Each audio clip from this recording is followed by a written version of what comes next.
Attributes of the Holi قرآن. اب آپ سوچ رہے ہوں گے ایٹریبیوٹس کا کیا مطلب ہے. ایٹریبیوٹس کا مطلب ہے کہ ہولی قرآن کے مختلف کون سے نام موجود ہیں, ان کو ہم ایٹریبیوٹس کہتے ہیں. ٹھیک ہو گیا.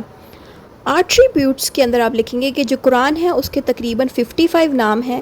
اب اگر آپ اچھے مارکس لینا چاہتے ہیں تو آپ چاہیں تو ان تمام 55 نام کو زبانی لکھ سکتے ہیں پیپر میں, بٹ میں نے 55 ناموں کی بجائے یہاں پہ بس 2 ہی ناموں کی اگزامپل دے دی ہے, الکتاب اور النور کی.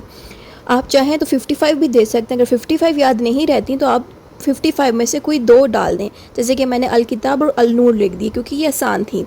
باقی بھی آسان ہے بٹ یہ والی یاد رکھنا تھوڑا ایزی ہوتا ہے. الکتاب میں یہ ہے, اس کا مطلب ہے دا بک. النور کا مطلب ہے دا لائٹ, یعنی کہ قرآن ایک ایسی کتاب ہے, قرآن جو ہے نور بھی ہے لوگوں کا. یعنی کہ قرآن کے اوپر اب آپ سوچ رہے ہو کہ مختلف نام کیوں دیے گئے, کیونکہ قرآن کو باقاعدہ ایکسپلین کیا گیا کہ قرآن جو ہے انسانوں کو نور یعنی کہ صحیح راستے پہ لے کے آتا ہے, نور لاتا ہے چہرے پہ, قرآن لوگوں کو آگاہ کرتا ہے. تو اس طرح کے الفاظوں کے اوپر باقاعدہ قرآن کا نام قرآن کی طرح اس کو ریپرزینٹ کیا گیا. جیسے کہ کچھ لوگ قرآن کو قرآن کہنے کی بجائے الکتاب بھی کہتے ہیں, کچھ لوگ قرآن کہنے کی بجائے النور بھی کہتے ہیں قرآن کو, کیونکہ ان کو قرآن نے نور دیا ہے, ان کو قرآن نے ہدایت پہنچائی ہے.